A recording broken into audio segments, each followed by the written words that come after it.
그리고 지금은 쫓겨났지만은 광복회 회장 친일 찬양 금지법을 만들자. 야, 웃기는 거죠. 아니, 어떤 게 친일 찬양 금지예요? 아, 친일이야? 친일 찬양이야? 예를 들어 내가 메이지 유신은 성공적인 것 같다. 이거 친일이라는 거야? 웃기는 거 아니야 진짜. 일본은 이순신한테 패한 다음에 이순신을 영웅으로 받들면서 이순신의 온갖 전략 이런 것들을 연구했고 이순신을 존경하는 사람들도 그렇게 많았습니다. 일본이 러일 전쟁 이긴 다음에 어떻게 합니까?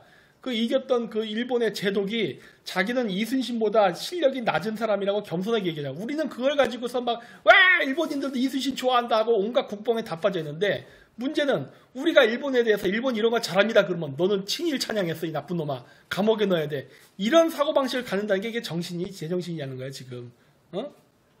일본 애들은 자기네들을 아주 임진왜란때 결정적인 패배를 하게 했던 그런 적장도 잘하면 존경한단 말이에요. 한국인은 그러한 생각을 가지면 안 되는 건가? 일본이 잘한 부분이 있잖아. 일본이 유일하게 전 세계에서 다 식민지를 당할 때 식민지를 당하자고 열강에 들어갔던 나라 아니에요.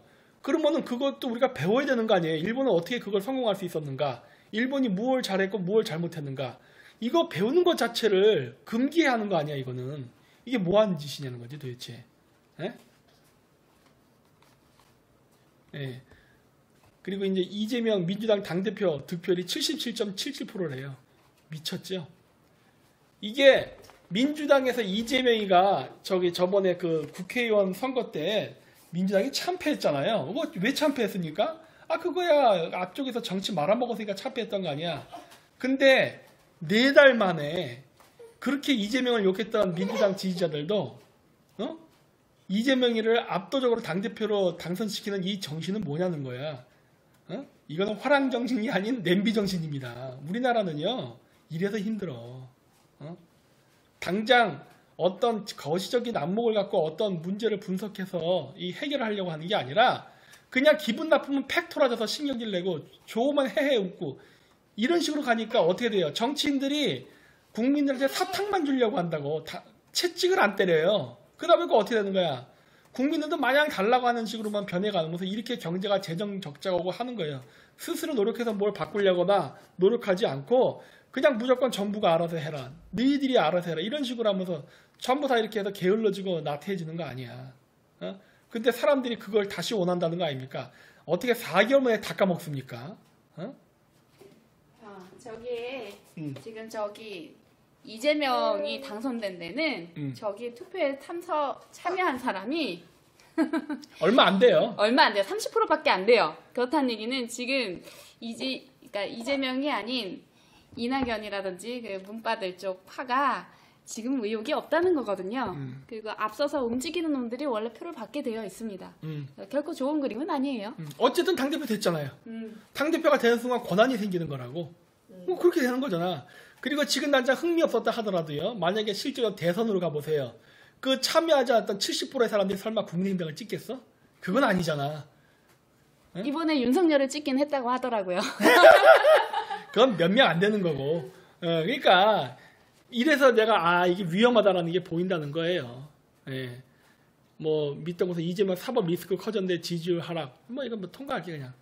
그리고 뭐 이제 이재명 리스크 이거 다 필요 없어. 자 그래서 역사는 반복된다. 중요한 건 뭡니까? 옛날 때 조선이 러시아랑 일본 사이에 껴서 한번 개고생했지 않습니까? 식민지 당하고. 예? 그랬는데 지금 똑같죠. 과거에 러시아의 남하를 막기 위해서 일본이 싸웠다면은 대리전으로 지금은 중국의 남하를 막기 위해서 한국이 대리전으로 지금 또 일본을 미국이 대리국가로 이용해가지고 또 한반도에서 지금 갈등이 나고 있다는 거예요. 그게 지금 보여주는 것 중에 하나가 바로 치포동맹입니다. 이 치포동맹이 과거 그 서구 열강 세력들이 동아시아에 들어와가지고 러시아를 그러니까 러시아의 남하를 견제하기 위해서 그 무역 통상 요구하고 있잖아요. 그것과 다를 게 없어요. 근데 여기서 이제 한국은 태도가 애매하죠. 왜 애매한지 저도 이해합니다. 왜냐하면 미국이 자국의 이익을 위해서 얌체같이 구는 걸 너무나 잘 알기 때문에. 근데 여러분 늘 이야기하지만 이게 그 얌체같이 당하는 게 한국만 당하는 게 아니라 일본, 대만도 동일하게 미국한테 뒤통수 맞고 있습니다. 뒤통수도 맞고 그러면서 어쩔 수 없이 미국에 협력을 하고 있어요. 왜? 당장 눈앞에 중국이라는 거악이 있기 때문에 저거를 제거하지 않는다면은 자기네들도 괴롭다는 걸 아니까 미국이 그런 식으로 자기네들을 뒤통수 치고 괴롭혀도 알아도 그냥 갑니다. 근데 한국은 여기서 도덕적 잣대를 또 외교로 대려고 한단 말이에요. 이게 내가 제일 걱정된다는 거야. 한국 사람들 아직도 외교를 조선시대식 유교적 사대 정치에도 못 벗어났어요. 절대 도덕적 관점에서 보면 안 된단 말이야. 그리고 옛날 때 그래서 어떻게 됩니까? 서구 열강들의 식민지 쟁탈에 분노해갖고 뭐 지도층뿐만 아니라 농민들도 농민 봉기가 일어났잖아요. 그 이해 다 한다니까 서양 애들의 그러한 열강의 그러한 식민 쟁탈전 나쁘죠. 근데 문제는 뭐였어요? 일본은 그 당시에 이렇게 하지 않았다는 거예요. 왜? 싸워봐야 지는 전쟁이니까 그러지 말고 일단 고개 숙이고 배우자 이렇게 나갔던 거고 한국이나 청나라 같은 경우는 개겼다가 전멸당한 케이스입니다. 우리나라 동학운동 개작살 났잖아요. 예? 지금 우리나라에서 똑같이 하죠. 촛불하고 태극기 똑같은 거예요. 지금 촛불하고 태극기가 얘기하는 서로 상대방을 비난하는 내용이 뭐죠? 상대방 정치인의 도덕적 부패를 얘기해요. 저 새끼는 부패했어. 저 새끼는 돈 먹었어. 근데 여러분 생각해 보세요. 양쪽의 말이 다 맞습니다. 아니 어떤 정치인들 부정부패 안 하고 스캔날이 없겠어요. 깨끗한 정치인이 어디 있습니까 이 세상에. 근데 문제는 뭐예요? 이 사람들은 이걸 도덕적 잣대로서 바라보면서 상대방을 공격한다는 거죠. 근데 여러분 외교에는요 선각이 없다니까. 그러니까 우리나라는 아직도 동학대의 그 사고방식을 버리질 못했어요. 근데 그럴 수밖에 없는 이유가 우리가 제가 역사단체나 이런 데서 이게 활동하면서도 배울 때 늘 하는 얘기가 동학정신을 계승해야 된다 이런 얘기 많이 한단 말이에요. 동학정신이 뭔데 도대체? 동학정신이 뭐예요? 미화한 내용을 보지 말고 사실적인 측면만 바라보자고요. 그러면 동학정신은 뭡니까? 국제사회가 변한 걸 인지 못한 상태에서 서구의 침략적 야만 행위에 공포심을 가지고서 대동단결해서 자살한 것밖에 안 된단 말이야. 이길 수 없는 전쟁을 해버린 건 말이에요. 근데 우리는 그걸 미화하죠. 그렇게 용감하게 싸워서 산화했다. 근데요, 전쟁은 이기려고 하는 것이지 아름답게 명분을 갖고 죽으려고 하는 전쟁이 아닙니다. 전쟁은 무조건 이겨야 되는 거예요. 그렇게 해서 개죽음 당하면 남는 게 뭐가 있습니까? 그래서 우리나라의 동학교라든가 동학신도가 있긴 있어요 지금? 전부 다 사라졌잖아 우리나라에. 죽으면 그렇게 되는 거예요. 근데 지금도 이 사람들 아직 정신 못 차리고 과거 동학대랑 비슷한 짓을 하고 있다는 거죠. 아간파천 비슷한 일들 벌어지고 있죠. 이거랑 똑같잖아. 사드 반대를 말하면 종북으로 몰릴 거란 두려움을 깨놔야 된다. 두려움과 전쟁을 해야 된다. 사드 반대를 하는 것이 지금 아간파천하고 다를 게 뭐가 있어? 만약에 여기서 사드 배치를 폐지하고 철수시키고 중국 쪽에 붙는 것 자체가 제2의 아간파천입니다. 근데 지금 다음번 대통령이 될 가능성이 있는 이재명이라는 사람이 그런 생각을 가진 사람이란 말이야. 문제는 뭐예요? 미국하고 중국이 싸우면요. 중국이 져요. 이미 진전쟁이야. 어떻게 달러 기축통화를 흔들고 금융을 흔듭니까? 국제금융세력이 이미 중국 경기에 다 장악했는데 지는 게 확정돼 있는 전쟁이에요. 그런데 여기서 한국이 중국 편을 들어버리면 어떻게 돼요? 미국이 힘들 것 같아요? 미국은 땡큐라니까요. 그렇게 되면은 지금 삼성이 됐던 LG가 됐던 SK가 됐던 지금 4차 산업시대에 굉장히 필요한 기술과 이러한 인력들이 한국에 다 있습니다. 이거 동맹국이라서 건들지 못하거든요. 중국은 건들 수 있어요. 왜? 경쟁국가니까. 두들겨 팰 수도 있어. 하지만 한국은 그렇게 못해. 은근히 뒤통수 치고 연맥 있는 건 가능해도. 근데 만약에 우리나라에서 저런 사람이 지도자가 나오게 되면은 미국은 그걸 명분으로 해서 너가 우리를 배신했구나. 그렇다면 우리는 너희가 성장하면은 중국에 붙어서 우리 미국의 국익을 위협하는 세력이 되니 너희들의 손과 다리를 잘라버리겠다 하고서 한국의 대기업들이나 이런 것들을 기업이나 인력을 가져갈 수도 있다고요. 지금 삼성이 넘어가듯이. 저게 지금은 투자라는 개념으로 가지만은 저게 분사해서 독립회사가 될 수도 있는 거예요. 한국 회사가 아니라 완전 미국 회사가 될 수도 있는 거야. 미국 지사는. 그리고 오다를 갖다가 미국에만 주면 어떻게 돼요? 한국의 삼성은 쪼그라드는 거지 뭐. 그 자살 명분을 줄 수가 있단 말이에요. 근데 문제는 뭐예요? 한국 국민들이 이거에 열광한다는 거지. 과거 동학 세력들이 조선의 대세가 됐던 것처럼 그 당시에 일본을 배워서 우리가 개화에 성공을 해갖고 근대국가를 만들어야 된다고 얘기할 때 그 개화파들 어떻게 됐습니까? 전부 친일파로 몰려갖고 다 개죽음 당해버렸어요. 지금 우리나라에서 똑같은 일들이 벌어지고 있다는 겁니다. 역사를 제대로 배우지 않았기 때문에 같은 역사가 반복되고 있는 거예요, 지금. 그래서 영일동맹. 지금 과거 영일동맹이 뭐랑 똑같아요? 지금 미국이 일본과 하는 반도체 동맹과 똑같죠. 이번에 새로운 신기술, 이나노 반도체의 거점 일본에 세운다고 하잖아요. 아니 삼성을 그렇게 하기 위해서 바이든 대통령이 평택까지 가가지고 땡큐 코리아 하면서 그렇게 온갖 아양은 다 떨어놓고 왜 최신 기술을 가서 일본에 갖다 주냐고. 이게 영일동맹 아니야. 이런 일 바라지면 이재명 같은 사람 뭐라고 얘기할까요? 옛날 때도 얘기했잖아요. 가스라테프트 조약은 미국이 조선을 배신하고 일본에 붙은 거다. 분명히 그러한 얘기가 나올 게 뻔해. 왜? 역사를 그렇게 배웠기 때문에. 결국 그렇게 해서 한국의 반미 정서가 더 강해지면 어떻게 될까요? 미국이 원하는 바예요. 그리고 일본이 원하는 바입니다. 하나도 아쉬울 게 없어. 그리고 한국은 또 당한 다음에 또 피해자 코스프레 연락이 하겠죠. 우리가 나라가 약해서 강대국 사이에 끼어서 맨날 이런 신세한탄이 나는 역사를 또 배우게 될 거라고. 역사를 국익의 관점에서 보지 않으니까. 그래서 앞으로 일어나진 않았지만 러일 전쟁 같은 제2의 일중 전쟁이 벌어질 가능성도 있습니다. 대만, 한국 포함되죠. 그래서 일본은 지금 아베가 사망한 다음에 일본이 지금 평화헌법 개정하고 지금 보통국가 만들어서 지금 전쟁 준비하고 있지 않습니까?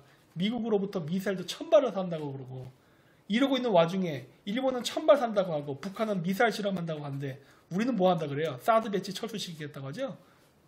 이런 상황이라는 거예요 지금. 우리가 평화를 외치면 평화가 지켜집니까?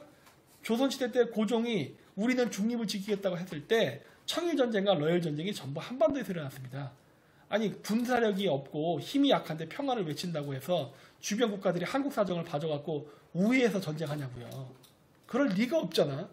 근데 그걸 지금 얘기하고 있다는 거죠. 네. 우리는 사드 철수를 지금 하고 있지는 않습니다. 오히려 이제 정식 도입을 해가지고 정식적으로 물자가 더 많이 가고 있어요. 문재인 때도 물자는 들어갔습니다만 이재명이가 철수시켰다고 했잖아. 네, 근데 이재명이 된다라고 하면 집권을 한다라면 얘기가 달라진다는 얘기를 하고 있는 거예요. 지금 현재 얘기를 하고 있는 게 아니라. 아니에요. 네. 그래서 이런 것들을 볼 때마다 불안하다는 거예요. 그러니까 미국 입장에서는 어떻겠어요? 그러면 저렇게 되면은 한국의 윤석열 정권을 믿고 한미일 군사동맹을 할 필요가 없다니까. 왜? 4년 뒤에 정권 바뀌면 말 바뀔 수도 있는 거거든. 그러면 가장 안정적인 일본과 손을 잡고 가는 게 제일 좋은 거예요. 선택은 그렇게 갈 수밖에 없는 거야. 그러니까 일본도 이런 걸 지금 아니까 어떻게 돼요? 대놓고 한국을 모욕하는 거야. 일본 윤석열이가 야 한일 관계 좋게 하자 하니까 야스쿠니 신사 참배하고 막 이러잖아. 이거 뭐예요? 우리 연맥이는 거예요 그냥. 네, 일전에도 말씀드렸지만 우리나라 이제 독도 문제에 대해서도 일본의 방위백서라든지 이런데 자기네 땅이라도 명시를 해놔도 우리가 말을 안 하고 있는 상태예요. 그러니까 우리가 주권 국가의 형태로서 지금 움직이고 있지 않다라는 것을 말씀드린 겁니다. 그리고 이게 우리나라 한미일 동맹이 중요하지 않다라는 게 아니라 대만 전쟁이 일어나기 전까지 우리나라는 그러니까 일어나서 한동안까지는 군인을 이제 전력을 필요로 하기 때문에 이게 필요합니다. 그렇지만 그 이후에는 우리가 굉장히 밀려날 거예요. 그렇게 만들어 가고 있어요. 왜냐하면 한반도의 평화 통일이 되면 여기 평화로워지면 한국은 더 이상 여기 미국과의 동맹국들을 필요로 하지 않을 것이다라는 결론을 이미 내리고 움직였기 때문에 그동안 트럼프가 했었던 것은 시간 벌기에 지나지 않다라고 볼 수 있어요. 지금은 긴장 관계의 조성이라든지 미국이라든지 준비가 다 끝난 상태예요. 일본도 마찬가지고. 그동안 많이 준비했었다라는 걸 자료 보여드렸었죠.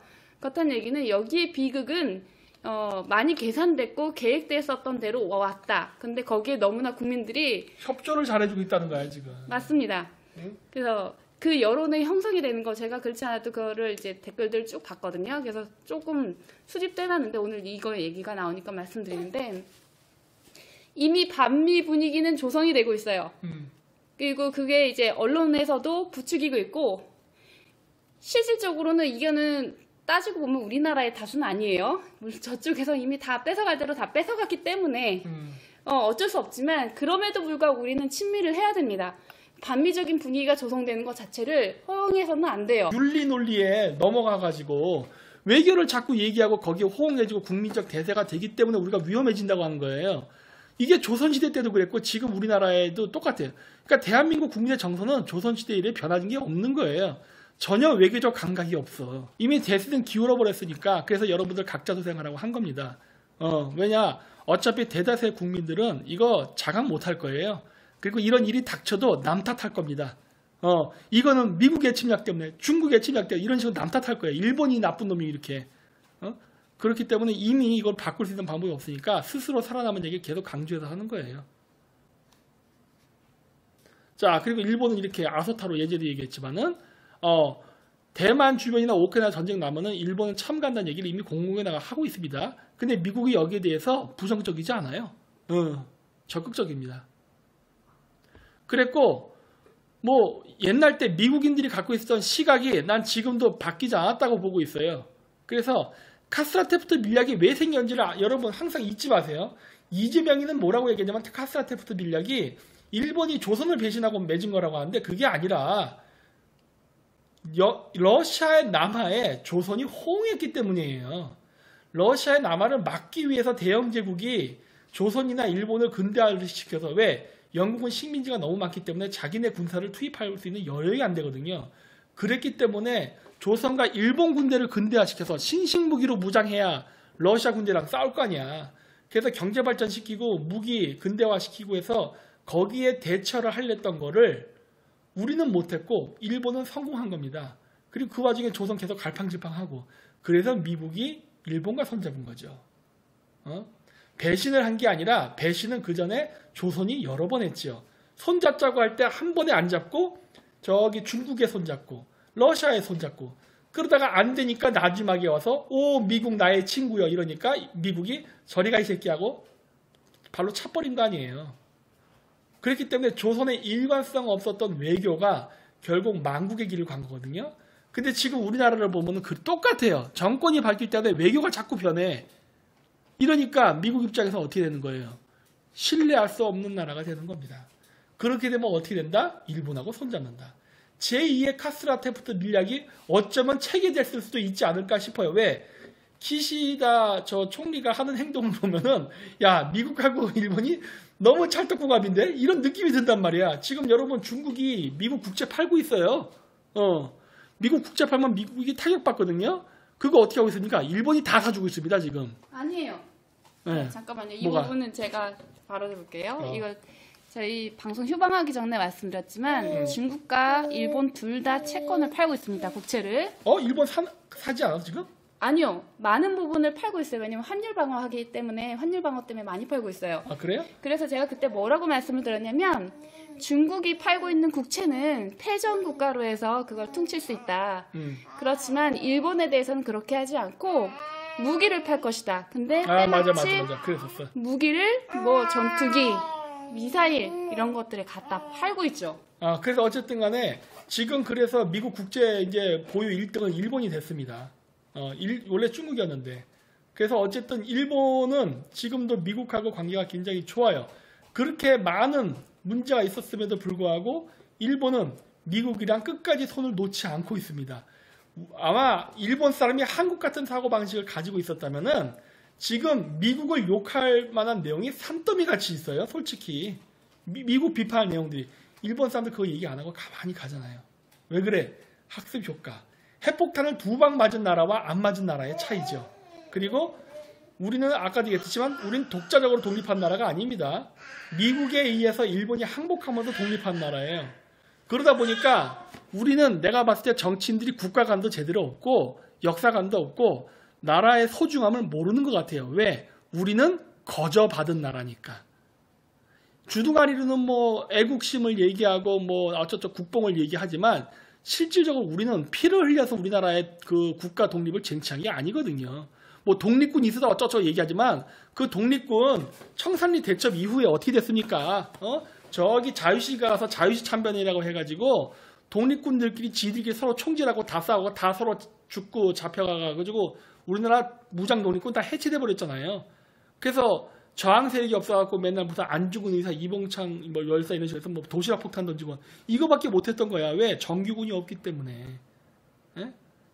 그러한 역사가 있었기 때문에 우리가 이렇다고 봅니다. 그러니까 제대로 역사를 배우지 않았기 때문에 우리가 똑같은 실수를 하는 겁니다. 왜? 우리가 학교에서 배웠던 그 감성 역사, 그 역사의 반응에 맞춰 지금 똑같이 행동하는 거거든요.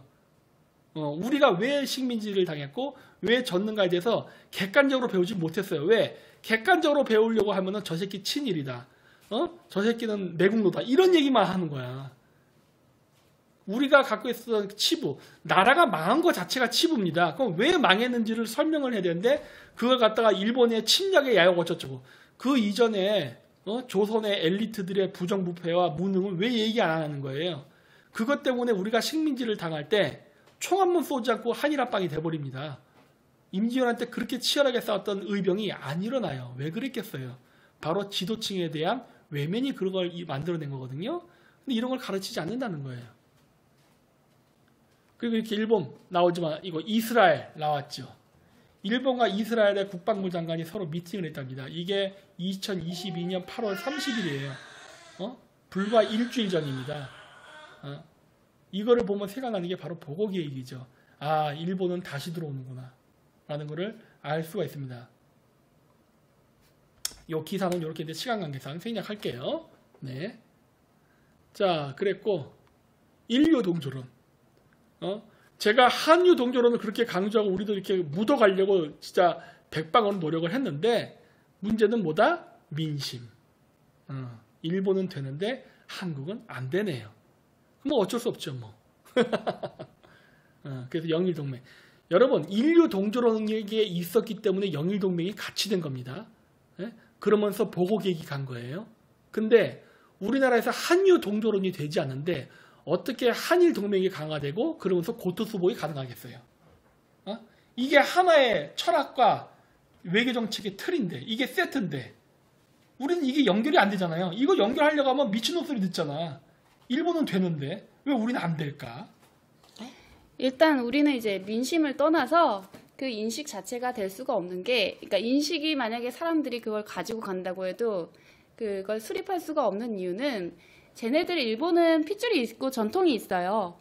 근데 우리는 없습니다. 그걸 알아야 돼요. 그리고 지배계층끼리는 서로 인정하지 않은 새로운 신흥 세력은 쳐다도 안 봅니다. 권력을 못 잡는다는 얘기예요. 근데 우리나라의 입장이 그래요. 우리가 그래서 탄생하고 지금까지 있었던 어떻게 보면 부귀영화를 누린 시절은 제일 좋은 호기를 보낸 것이 아닐까라고 감사하게 생각하면서 각자 지금의 현실을 잘 담담하게 각자의 상황에 맞게 받아들이는 것이 최선이라고 저는 봐요. 그러니까 보고계획에서처럼 마찬가지입니다. 만주를 일본이 먹는 게 아니에요. 만주가 어쨌든 일본의 계례국에 만주국이 세워졌잖아요. 마찬가지예요. 이번에도 이렇게 되면요. 만주를 일본이 먹는 건 아닙니다. 물론 일본이 영향력이 가긴 가겠죠. 하지만 만주는 독자적인 다른 국가가 탄생하는 거예요.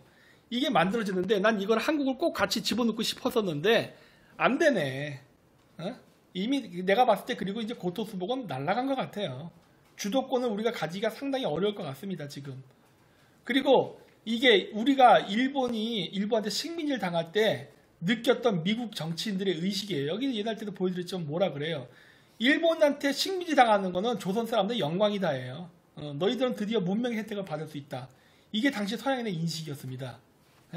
저 인식대로 지금까지 한국의 역사가 계속 흘러왔었던 겁니다. 이게 지금 이루어지고 있는데 이러한 사고방식이 과연 미국의 정가에는 바뀌었을까요? 지금 한국 사람들이 하는 외교 행태, 그 국민들의 그런 여론, 정서 이런 거를 봤을 때 내가 봤을 때는 똑같다고밖에 볼 수가 없는데 그래서 내가 옛날 때 그 얘기했던 거예요.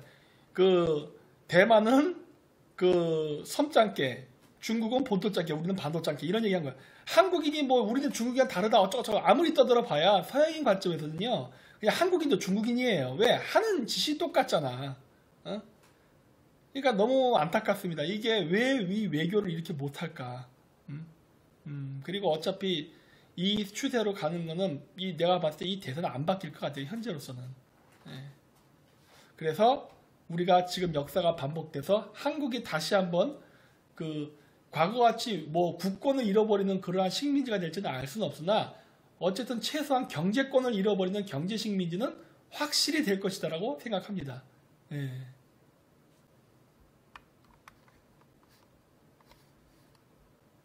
그랬고 그 당시에 여기 보면 이거 백인이잖아요. 유태인. 미국의 백인 기득권 세력들이 이렇게 생각을 했어요. 조선이 식민지를 당하는 것은 영광이다. 좋은 일이다. 그렇다면 이런 미국의 기득권 백인 세력들에 대항해 싸웠던 흑인들은 어떻게 생각했느냐? 그 사람들도 좋게 봤습니다. 미국의 좌파 우파가 조선이 일본의 식민지 당하는 것을 긍정적으로 봤다는 거예요. 여기도 보면 이 사람 그 흑인 인권 보호 운동가잖아요. 근데 이 사람도 뭐라 생각했어요? 러일 전쟁에서 일본 제국이 승리를 보여주며 백인에 대한 유색인종의 승리로 찬사하고 일본 제국의 인종정책 연구차 도입했다. 그래서 일본이 어떻게 유색인종인데 성공해서 열강이 됐는가 이런 것들을 보고 오히려 공부했단 말이에요. 긍정적으로 봤다는 겁니다. 이 얘기는 뭐예요? 일본이 저렇게 막 뭐 위안부 문제나 독도 문제를 이렇게 하면서 우리를 경제적으로 압박하고 몰아붙여도 국제사회가 한국을 도와주지 않을 가능성이 있답니다.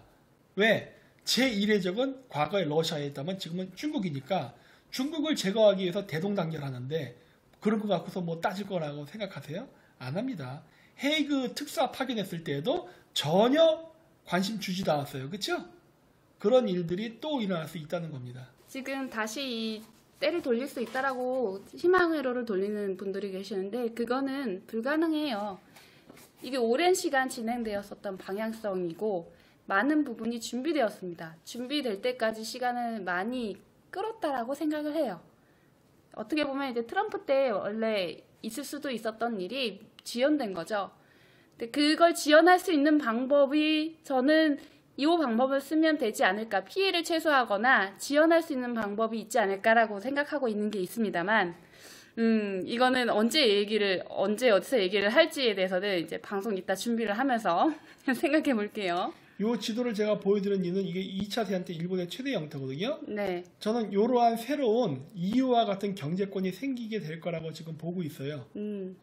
그러니까 일본 제국으로서 부활하지는 않을 거라고 봐요. 미국이 일본을 키워주지는 않을 거예요.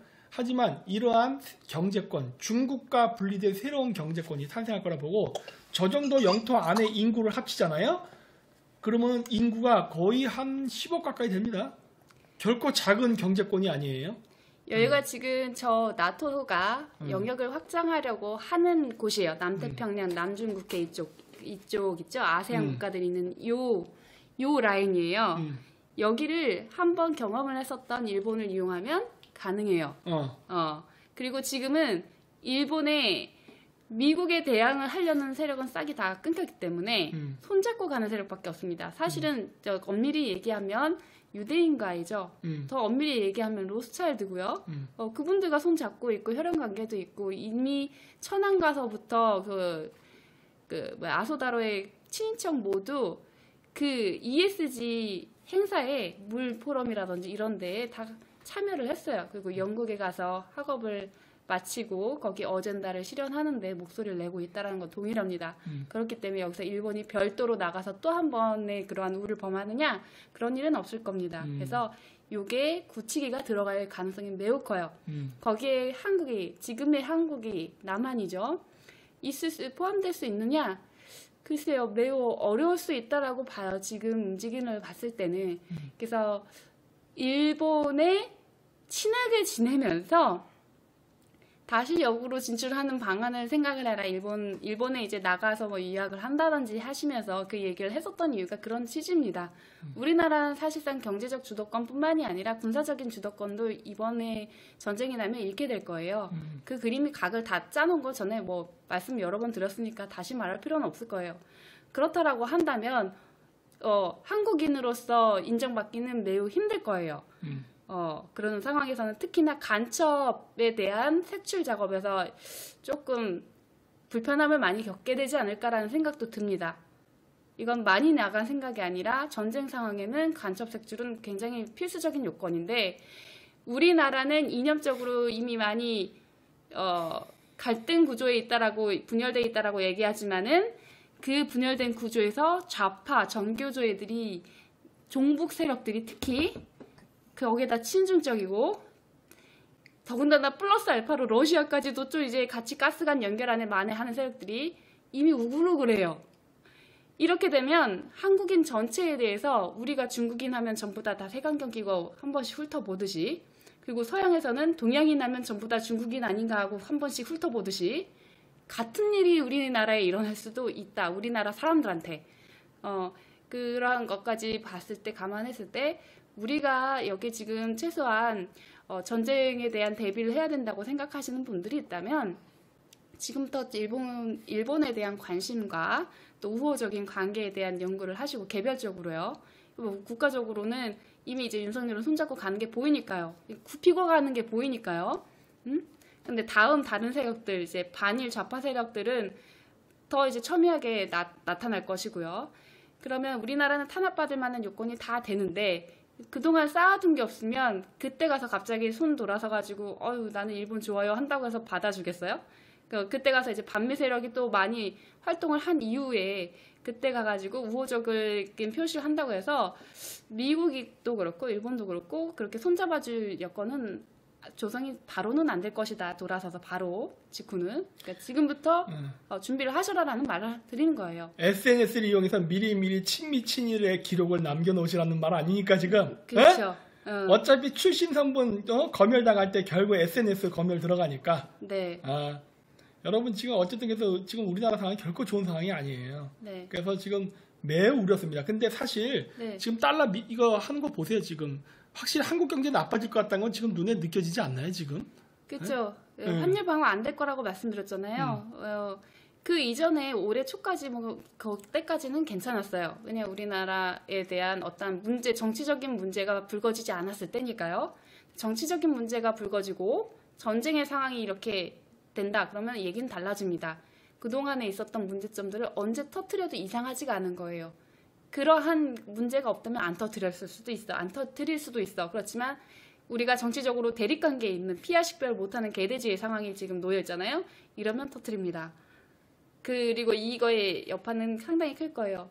한간에 이제 그러니까 여론에서 뉴스에 이렇게 평론가들이나 이런 분들이 나오고 전문가들이 얘기하기로는 뭐 지금은 유럽도 그렇고 다른 나라도 그렇고 다 똑같이 지금 환율이 방어가 안 되고 있다. 다 같이 안 좋은 거다라고 얘기했는데 그러면은 다 같이 환율이 이제 불안정한 시기에 강달러를 맞이하고 있으니까 다 같이 침몰하면 그게 정상입니까? 괜찮은 겁니까? 묻고 싶어요. 괜찮은 게 아니에요. 다 같이 망하고 있다는 것 때문에 위안을 다 얻으려고 하지 마세요. 비정상적인 행위가 지금 현상이 일어나고 있다는 걸 인식하고 본인은 살 길을 빨리 만들어야 되는 거죠. 그거 남들도 같이 침몰하고 있으니까 괜찮아. 우리 다 같이 죽는 거니까 괜찮은 거지 뭐. 이게 말이 된다고 생각하세요? 그래서 이 지도를 제가 보여드린 거는 결국 미국이 구상하는 인도태평양 방어선이 네. 단순히 군사 방어선으로 끝나지 않고 경제 공동체로까지 갈 겁니다. 맞습니다. 예, 그리고 가게 되고 그게 수익이 창출되는 이익 공동체가 돼야만 돼요. 그러려면 과거 일본 제국이 점령했던 저 정도 사이즈 규모의 그 집단 안보 체제와 경제 공동체가 구성이 돼야만 그게 돌아갑니다. 그러니까 저는 중국의 일부 지역도 결국 친미 국가로 돌아서는 독립된 그 분열 국가가 나올 거라고 보고 있어요. 뭐 꼭 저 지도처럼 안 될 수도 있어요. 네. 하지만 대략 저런 느낌으로 될 거라는 겁니다. 그때 이제 일본도 한 숟가락 꼽으려고 하는 거지. 예, 그렇게 되는 거기 때문에 중국 공산당은 결코 무너지지 않을 거라고 봐요. 왜냐하면은 계속 가상의 적은 존재해야 됩니다. 그렇죠.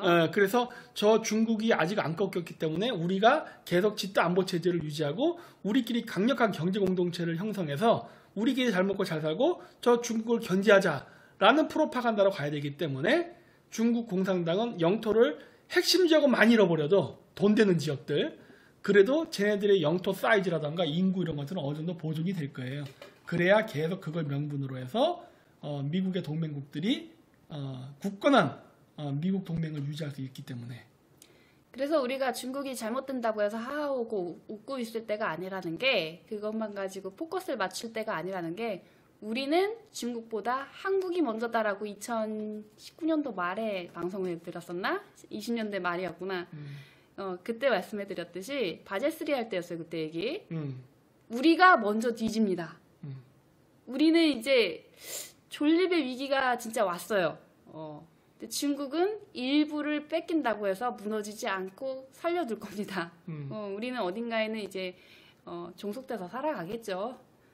그런 상황이기 때문에 남의 집에 불 난 거 보고 웃지 말고 빨리 본인 불에 불 난 거에 대한 대처를 하시라는 말을 계속 강조하는 거죠.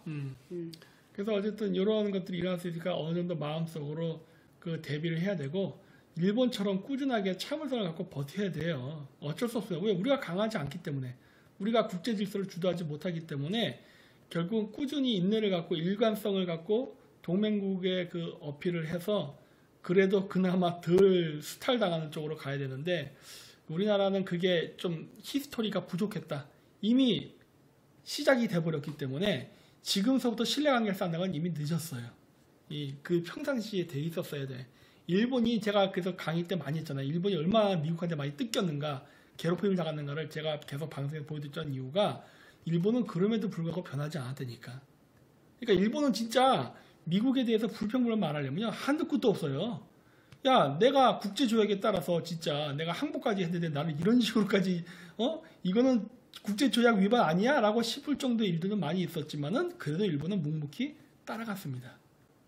그래서 이 한국 사람 관점에서 봤을 때는 자주성이 없고 배알이 없는 거라 볼 수 있는데 여러분 외교는 선과 악이 아니란 말이에요. 도덕이 기준이 아니고 살아남는 놈이 이기는 건데 일본은 그걸 정말 잘한 거죠. 그게 좀 우리나라가 아쉽습니다. 이 국제 동북아시아 외교 그레이트 게임에서 우리가 승자가 되지 못할 것 같다는 게 매우 아쉬워요. 승자의 쪽에 설 수 없을 것 같다. 줄을 못 설 것 같다. 그거죠. 우리는 승자일 수는 없다는 건 확실한데 승자의 쪽이라도 붙어야 되거든요. 그러려고 노력을 많이 했죠. 그걸 한국에 와서도 프로파간다를 그렇게 했지만 역시 안 되는 건 안 되는 거다. 우리의 힘으로 바꿀 수 있는 게 아니라 저 사람들의 계획대로 계획표대로 간다는 거죠. 이번에도 확인이 된 건 그겁니다. 그렇습니다. 네, 그렇게 될 거고. 그리고 이제 북한의 변수인데 북한은 근데 이렇게 뭐 왔다 갔다 하긴 하지만 결국 중국 편을 들을 것 같아요. 지금 보니까. 지금 세트 플레이 중입니다. 그래서 결국 한반도에서 한민족은 작살이 나는구나. 남한이 됐던 북한이 됐던 암울한 게 보입니다. 통과할게요. 그래서 신세계지서 이렇게 만드는데 프리메이슨이 세운 나라 이렇게 해서 쭉 나오는 기사 이런 것도 누가 썼더라고. 이렇게. 그 프리메이슨 철학에 의해서 얘네들은 동북아시아로 옵니다. 제 비공호 강연 보신 분들은 아실 거예요. 그게 얘네들의 종교적 신념입니다. 그것이 에서복서비로 새로운 국가와 이상적인 나라를 만드는 하나의 철학이에요. 어쩔 수 없어요. 근데 우리나라는 이거를 받을 수 있는 동량이 되는 정치인이 없네요. 일본엔 있는데.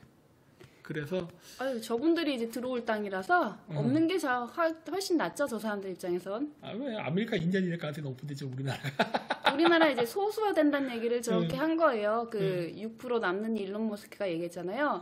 그게 우리나라의 소수화가 된다는 얘기를 하는 겁니다. 2020년도 여름에 제가 우리나라 소수민족화 되고 있다라는 얘기를 했어요. 저 사람들이 한일 정도는 또 다 좋은데 지금 저 사람들이 이 땅에 들어오고 싶어 하는데 중국인 내세운 다음에 우리 청소가 되어버리고 그러면서 점차 우리가 소수민족화 될 것 같다. 그리고 남녀 그 분열을 전 세계적으로 있지만 우리나라 특히 각별하게 정치적으로 이용하는 데는 그런 일면도 있다. 그래서 어떻게 보면 우리가 소수민족화 되는 것에 대한 대비를 해야 되지 않느냐. 이거는 막을 수 있는 방법이 없어요. 뭘 대비를 어떻게 이미 이제 여론이 끝났다니까. 각자 대비를 말하는 겁니다. 정치적으로 지도자가 해줄 수 있는 방편이라든지 아니면 정책은 없어요. 우리가 기껏 할 수 있는 거는 인구의 줄어듦을 막기 위해서 이민자를 받는 게 최선의 선택이 되고 있습니다. 되고 있습니다가 아니라 최선의 선택이에요. 그런데 거기에서도 선별해서 받지도 못합니다.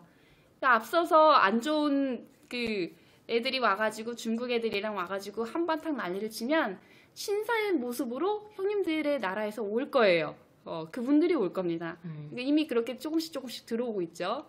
그러니까 우리나라가 우리 원래 기존에 있었던 원주민인 대한민국의 국민이 차지할 수 있는 이상이 줄어들고 있다라는 것입니다. 그리고 우리는 새롭게 신사의 모습으로 하고 온 서양인들, 이제 유대인들, 이 사람들에 대해서 굉장히 환영을 하겠지만 이미 우리가 부당하다고 생각하고 있는 외국인에 대한 우대들 있죠?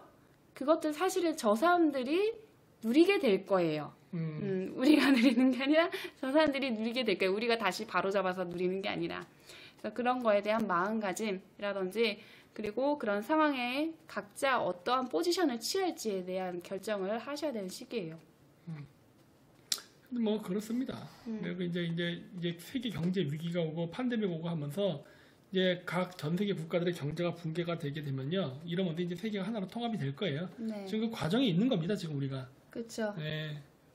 그리고 미국이 이제 왔다 가는 거. 이거 보면 옛날 기사인데 한반도 통일을 바라는 나라가 미국뿐이 있잖아요. 근데 다른 기사에서는 미국 한반도 통일을 원하지 않는다는 얘기를 한단 말이야. 네. 네. 그냥 미국의 관심은 한국이 통일되냐 안 되냐가 아니라 통일된 한국이나 통일되지 않은 한국 중에 어떤 게 미국의 이익에 도움이 되는가, 이게 중요한 거예요. 여러분 절대 착각하지 마세요. 미국은 한국의 통일을 원한다, 미국은 한반도 통일을 원하지 않는다, 이게 아니라 미국의 관심은 오직 미국의 이익입니다. 그 이익 관점에서 한국의 통일이 유리하냐 아니냐를 바라보는 쪽에서 우리가 분석을 해야 된다고. 근데 쟤네들 분석 끝난 것 같아요. 한국은 통일되지 않는 게 좋다. 근데 이건 제가 예전에도 얘기했을 거예요. 그래서 제가 우리가 고토소보 얘기할 때도 연방제로 갈 것이라고 자꾸 얘기했던 이유가, 미국은 한국이 단일 통일된 국가로서 원하지 않습니다. 왜냐? 국민 정서 자체가, 한국이 가게 집은 정서가 어떻게 되냐면 미군 철수를 얘기하게 돼요.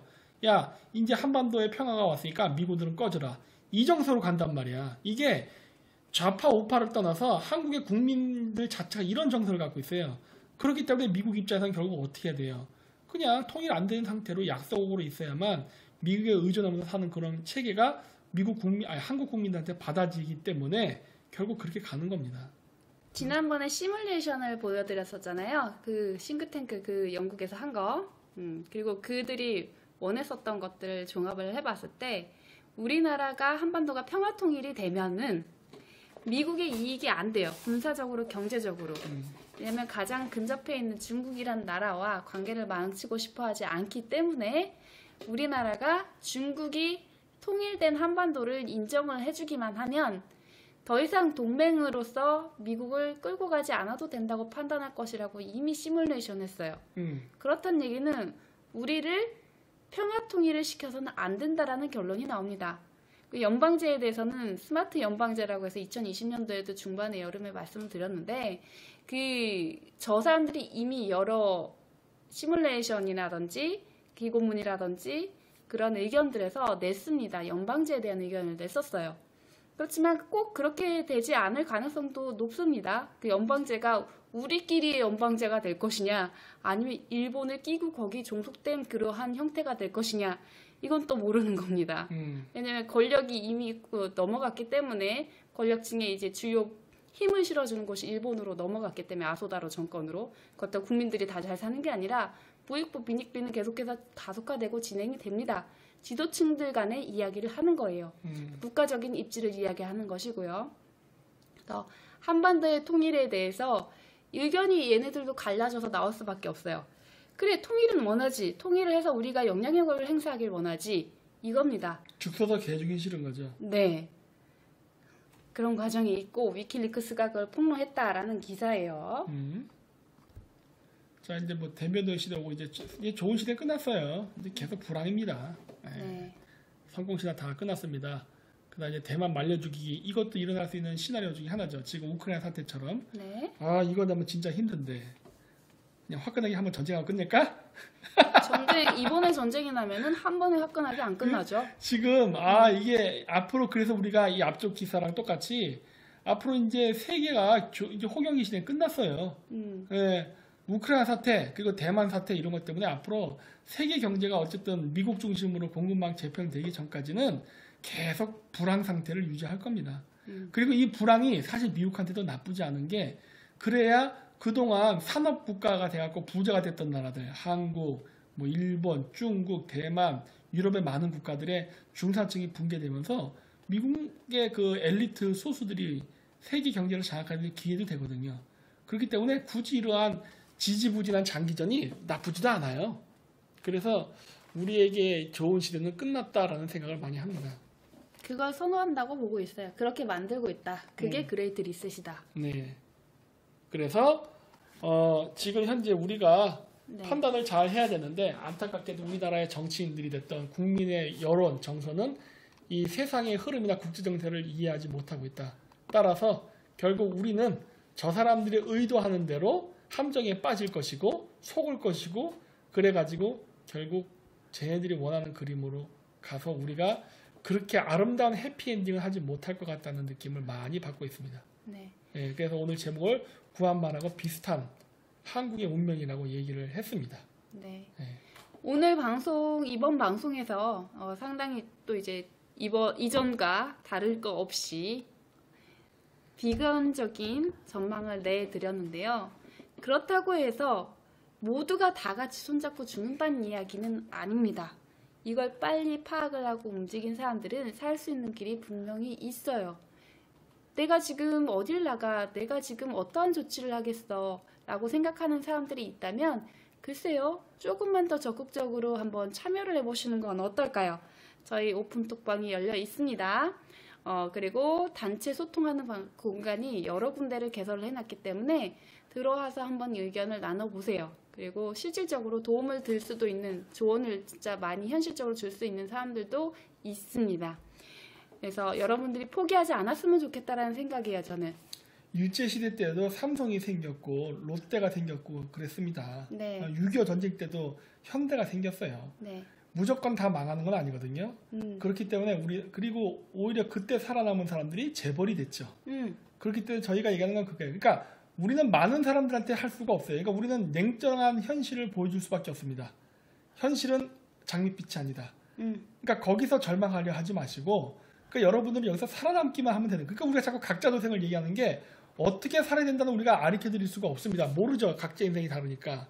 하지만 살아남는다면은 우리는 그래도 장밋빛 인생을 볼 수 있는 확률이 높으니까 어떻게든 살아남으셔가지고 꽃길을 가십시오라고 계속 저희가 얘기하는 겁니다. 그래서 자꾸 다른 사람들처럼 마약을 자꾸 이렇게 주입하는 것 같은 아름다운 미래를 얘기하지 않는 거예요. 긴장하시고 긴축하시고 조심하시라는 걸 끊임없이 얘기하는 겁니다.